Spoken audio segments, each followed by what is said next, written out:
When I was a religious, I hoped to save my soul. When I became cardinal, I feared for my soul. When I became pope, I almost despaired of salvation.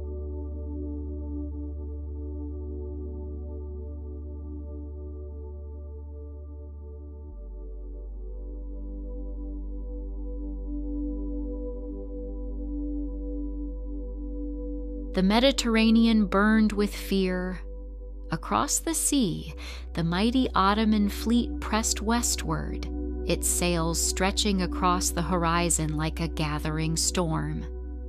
For decades, Christian Europe had been fractured by politics, by ambition, by war, and by the deep wounds of the Protestant Reformation. Kingdoms distrusted one another. Leaders argued.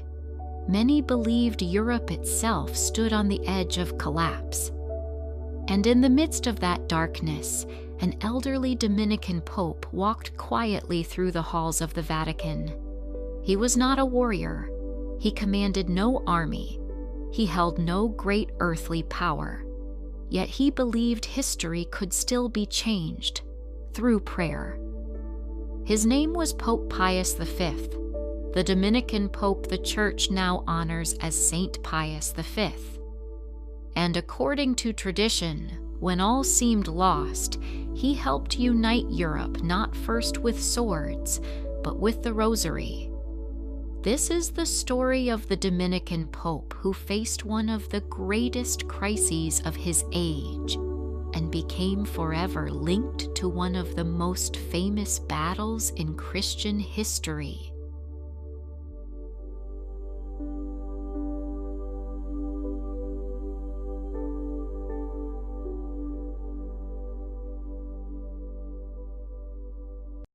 A child of poverty. He was born Antonio Ghislieri in 1504 in the small town of Bosco Marengo in northern Italy, and unlike many church leaders of his time, he was not born into wealth or nobility. Instead, he grew up in poverty. His family lived simply, and from a young age, he learned discipline, hard work, and humility. Meanwhile, Europe was changing rapidly. The Renaissance brought art, knowledge, and ambition, but also political rivalry and instability. And somewhere in the middle of that world, the young Antonio felt drawn to something different: silence, prayer, and truth. And so, at just 14 years old, he entered the Dominican order.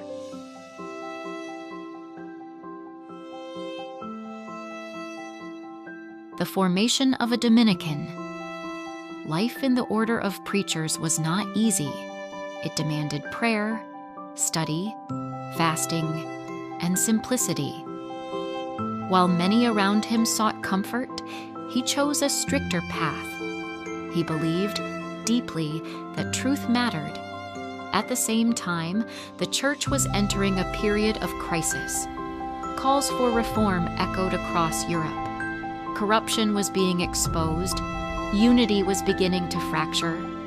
In response, Michel Ghislieri, the man who would one day become Pope Pius V, remained steadfast in discipline and faith. Slowly, he became known as a man unwilling to compromise the truth. He became a teacher, a superior, and later, an inquisitor.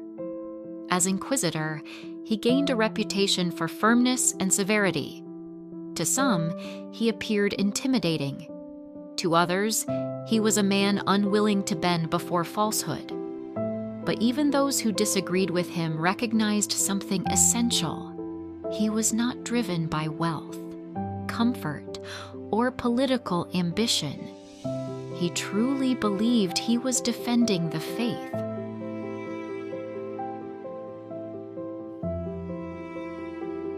Europe in crisis.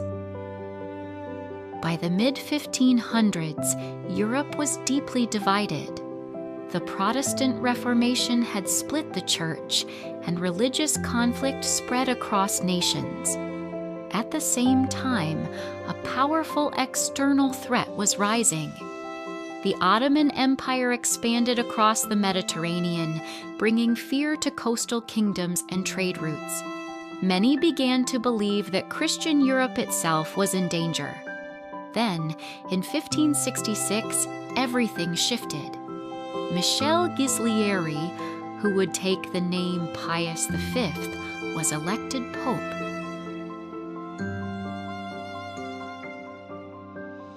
The pope who lived like a monk. Even after becoming pope, he did not change his way of life. He continued to live simply, wearing the Dominican habit beneath the weight of the papal office and dedicating himself to prayer.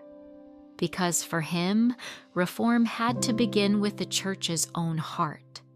So he strengthened discipline, reformed clergy life, and implemented the teachings of the Council of Trent. And gradually, he worked to restore unity and order in a divided Church.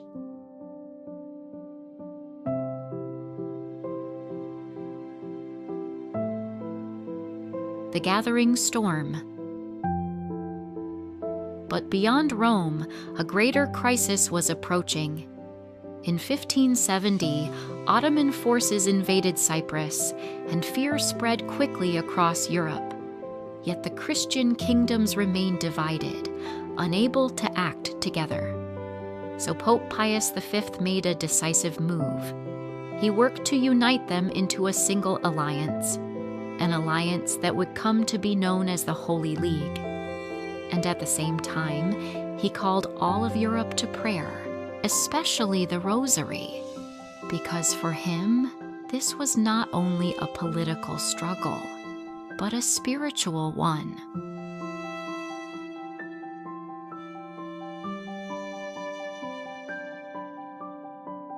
The Battle of Lepanto.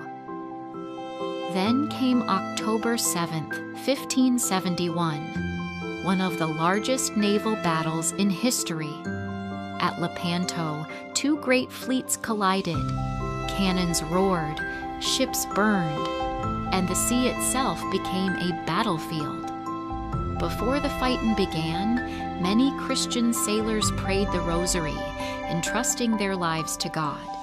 And in Rome, Pope Pius V prayed without ceasing. According to Catholic tradition, he suddenly rose and announced victory, even before any messenger had arrived. And when the news finally came, it confirmed what he had declared. The Holy League had won.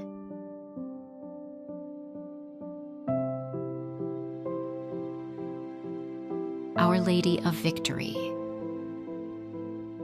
And yet, he did not claim the victory for himself.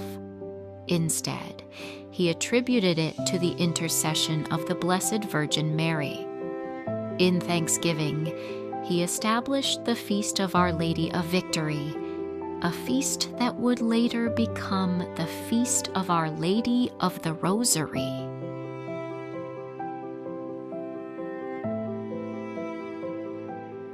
Final years. And in the years that followed this great victory, the world slowly returned to its ordinary course, and even the strongest leaders of the Church could not escape the passage of time. His strength was fading. Years of fasting and labor had taken their toll. And on May 1st, 1572, Pope Pius V passed away in Rome. He had served only 6 years as Pope, but left behind a lasting impact on the Church and on history. He was remembered as a reformer, a man of discipline, a defender of the faith, and the Pope forever associated with Lepanto and the Rosary. In 1712, more than a century after his death, he was canonized a saint by the Church.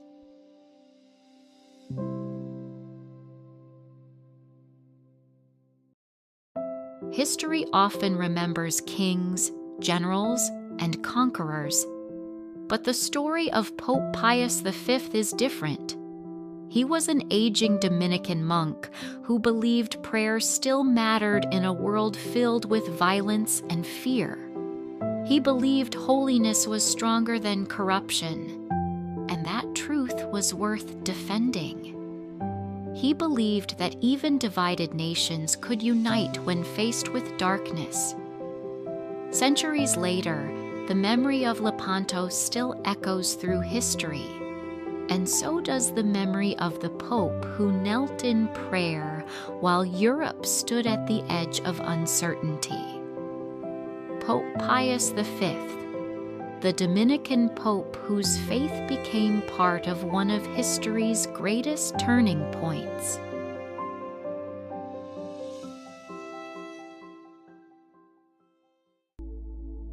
Saint Pius V, Pope Pius V, pray for us, that we may have courage in times of division and a faith strong enough to trust in God's providence.